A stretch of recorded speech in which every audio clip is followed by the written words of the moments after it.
मसूरी में गढ़वाल जल संस्थान के सीवरेज में किचन वेस्ट डालने वालों पर हुआ है बड़ा एक्शन। 100 से ज्यादा रेस्टोरेंट्स, होटल और ढाबों के मालिकों को नोटिस थमा दिया गया है। मसूरी में सीवरेज चोक होने की समस्या लगातार बढ़ रही है। इस वजह से शहर के कई इलाकों में गंदगी और बदबू से लोगों का जीना भारी हो रहा है।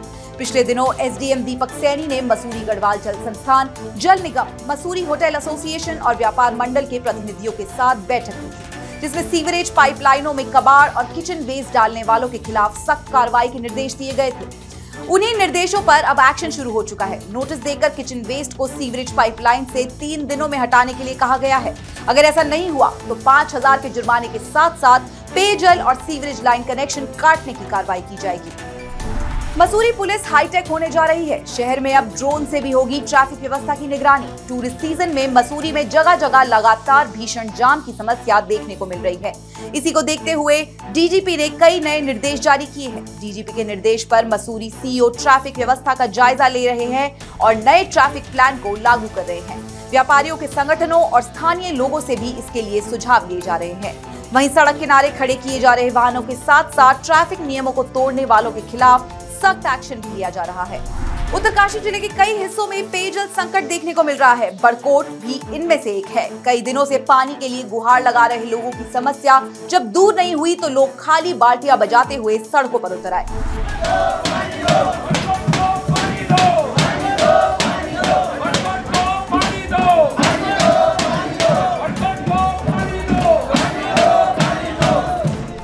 बड़कोट का कहना है कि वो 1.5 महीने से पानी की भारी किल्लत का सामना कर रहा है, लेकिन अधिकारियों की नींद ही नहीं टूट रही है। जल निगम द्वारा जो है 2018 में सर्वे हो चुका है, 2019 में पट्टीकर भी बट गया है पंपिंग योजना का, तो वो आज तक स्वीकृत नहीं हुई और नगर के सारे लोग जो है पानी के लिए त्राही मान रहे हैं यहाँ पे और सब चाहते हैं कि ये पंपिंग योजना जल्दी स्वीकृत हो ताकि जो है नगर पालिका के जो लोग हैं जो पानी से जो है परेशान हैं उनको पानी मिल सके। और दूसरी तरफ मैं बताना चाहूँगा, यमुनोत्री धाम के कपाट खुल गए, देश विदेश के श्रद्धालु यहाँ पहुँचने शुरू हो गए हैं। अब सबसे बड़ी दिक्कत है कि होटलों में जो है 8 से 10 हजार यात्री पर डे आ रहे हैं, उनको भी पानी की जरूरत है, वहाँ भी वो लोग पानी के लिए परेशान है। तो कुल मिलाकर के जो है 4 धाम पे भी इसका असर आ रहा है और बड़कोट के लोग बहुत परेशान हैं। अब टैंकर आते हैं, शाम के टाइम आएगा 1 टाइम बस, उसमें या तो 2 टाइम तो कम से कम टैंकर भेजिए, नहीं तो पानी बहुत ही किल्लत है पानी की। पहाड़ों में बदलते मौसम की मार किसानों पर भारी पड़ रही है। उत्तरकाशी के आराकोट बंगाण क्षेत्र में ओलों की वजह से बागानों में सेब की फसल पूरी तरह से चौपट हो गई। आराकोट बंगाण पूरे प्रदेश में सेब बागवानी के लिए जाना जाता है और सेब से ही यहाँ के किसानों की आजीविका चलती है। सेब उगाने वाले किसानों ने प्रशासन के जरिए मुख्यमंत्री को ज्ञापन भिजवाया है, अपने लिए मुआवजे की मांग की है। प्रधानमंत्री नरेंद्र मोदी की जीत के लिए उत्तराखंड वक्फ बोर्ड ने रुड़की के पिरान कलियार शरीफ स्थित साबिर साहब की दरगाह पर चादर पेश की। पीएम मोदी के लिए दुआ मांगी गई कि उनके नेतृत्व में देश में फिर से बीजेपी की मजबूत सरकार बने। दिल में ये बात डाले कि ये मुल्क अमन और अमान का है, रहमत का है, करम का है। हुजूर खुसूसन उनके दिल में ये बात डाल दे मेरे मखदूम के सब मेरे लिए बराबर है, और शायद उन्होंने ऐसा करके भी दिखाया। पीएम मोदी को लेकर कव्वालों ने कलाम भी सुनाए। साबिर पाक की दरगाह पर चादर पोशी के दौरान वक्फ बोर्ड के सदस्यों के साथ बीजेपी समर्थक कई मुस्लिम भी मौजूद रहे। हमने अल्लाह ताला से दुआ की है कि मोदी जी को जीत का तोहफा एक बार फिर मिले और ये जीत की चादर एक नए मुल्क में एक नई सरकार लेकर आए और हमें उम्मीद है कि यहाँ मांगी गई दुआएं खाली नहीं जाती, इसलिए हम साबिर पाक की बारगाह में हाजिर हुए थे।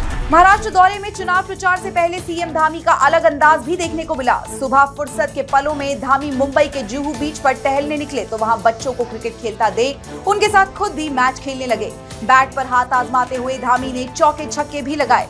बीच पर मुंबई के आम लोगों से भी मुलाकात की। इस दौरान कई लोगों ने अपने उत्तराखंड दौरे के अनुभव धामी के साथ शेयर किए, उनके साथ सेल्फी भी ली। प्रदेश में जल्द नगर निकाय चुनाव कराए जाने की तैयारी हो रही है तो बीजेपी भी अपनी रणनीति को आगे बढ़ा रही है। बीजेपी प्रदेश अध्यक्ष महेंद्र भट्ट ने सोमवार को उधम सिंह नगर में रुद्रपुर और किच्छा विधानसभा के मंडल अध्यक्षों को और प्रभारियों के साथ बैठक की और निकाय चुनाव में जीत के लिए मंत्र दिए। पदाधिकारियों को 1 हफ्ते के भीतर वार्ड स्तर पर संयोजक, सह संयोजक और प्रभारी नियुक्त किए जाने के निर्देश भी दिए गए हैं ताकि वार्ड में सक्रिय और चुनाव के इच्छुक कार्यकर्ताओं का दावेदारी पैनल मंडल तैयार किया जा सके। नगर निगम का रिजर्वेशन फाइनल होता है तो हम आवेदन लेने प्रारंभ करेंगे। उसके बाद हम जो भी आवेदन आएंगे उसमें कार्यकर्ताओं के बीच में समन्वय, कार्यकर्ताओं के बीच में सर्वे और पब्लिक सर्वे के आधार पर हम अपने कैंडिडेट घोषित करेंगे। इसकी रणनीति को मैं बताने के लिए 4 जिले अभी मैंने प्रथम चरण में लिए हैं, जिसमें नैनीताल जिला, उधमसिंह नगर जिला, अपना चंपावत जिला, पिथौरागढ़ जिला। कांग्रेस भी प्रदेश में होने वाले नगर निकाय चुनाव को लेकर तैयारियों में जुट गई है। मसूरी में कांग्रेस नेताओं और कार्यकर्ताओं ने मिलकर बैठक की। टिहरी संसदीय क्षेत्र से चुनाव लड़ने वाले नेता जोत सिंह गुनसोला भी शामिल हुए। सभी कार्यकर्ताओं को एकजुट होकर और मजबूती के साथ चुनाव लड़ने का मंत्र दिया गया है। आपसी मतभेदों को भुलाने की नसीहत दी गई है। घर घर जाकर कांग्रेस की रीति नीति के बारे में बताने और बूथों को मजबूत करने की रणनीति पर भी काम करने को कहा गया है।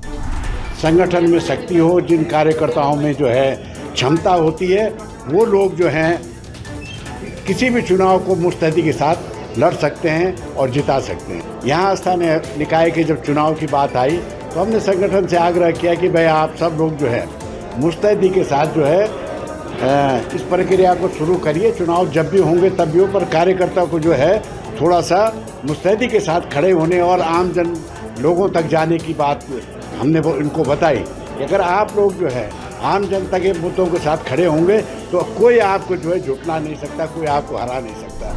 पहाड़ों में फिर देखने को मिल रहा है जंगली जानवरों का आतंक। पौड़ी जिले के निसणी गांव में एक व्यक्ति पर तेंदुए ने दिन दहाड़े हमला कर दिया। सुरेंद्र अपनी बकरियों को चुगाने जंगल गए थे, तभी बकरियों पर घात लगाए तेंदुए ने हमला किया। सुरेंद्र बकरियों को छुड़ाने के लिए बीच में गए तो तेंदुए ने उन्हें भी घायल कर दिया। लोगों की सूचना पर वन विभाग की टीम को इलाके में गश्त पर भेज दिया गया है। हमलावर तेंदुए को पकड़ने के लिए पिंजरा भी लगाया जाएगा। सीबीएसई बोर्ड ने 10वीं और 12वीं परीक्षा का रिजल्ट जारी कर दिया है। 10वीं और 12वीं दोनों कक्षाओं में इस बार भी बेटियों ने बाजी मारी है। रुड़की की सौम्या चौहान ने 12वीं की परीक्षा में 99.4% अंकों के साथ पूरे देहरादून रीजन में टॉप किया है। सौम्या रुड़की के माउंट लिट्रा जी स्कूल की छात्रा है। सौम्या जर्नलिज्म की फील्ड में अपना करियर बनाना चाहती है। मेहनत तो बहुत रहती थी। हर दिन मैं स्कूल आती थी, घर पे जाके फिर सेल्फ स्टडी भी करती थी और एग्जाम के बाद तो बहुत रात तक जग के पढ़ाई करी है। तो मेहनत तो बहुत। सोशल मीडिया मैं नहीं चलाती हूँ। किसे शेयर देंगे इसका? मैं टीचर्स को और अपने पेरेंट्स को और अपने खुद के हार्ड वर्क को। रुड़की के साथ साथ पूरे प्रदेश का नाम रोशन करने वाली 12वीं की टॉपर सौम्या के पिता योगेश कुमार बीएसएफ में असिस्टेंट कमांडेंट के पद पर तैनात हैं, जबकि सौम्या की मां पंकज जलता सरकारी स्कूल में टीचर है। सौम्या की इस बड़ी कामयाबी से परिवार और स्कूल बेहद खुश है। जर्नलिज्म में इंटरेस्ट है, वो जर्नलिज्म करेगी। अभी ग्रेजुएशन करेगी, पहले CUET की तैयारी चल रही है उसकी। CUET के एग्जाम में कॉलेज जो भी मिलता है अच्छा कॉलेज, वहाँ पे एडमिशन लेगी। उसके बाद फिर आफ्टर ग्रेजुएशन जर्नलिज्म में। एक जमाना था जब बेटियों को पढ़ाने से थोड़ा लोग हिचकते थे। आजकल बेटियां बेटी पढ़ाओ बेटी बचाओ इस तरह से जो नारा दिया जा रहा है उसको इसने पूरी तरह से सिद्ध किया है और मैं चाहता हूं कि ये और आगे बढ़े ज़िंदगी में और तरक्की करें।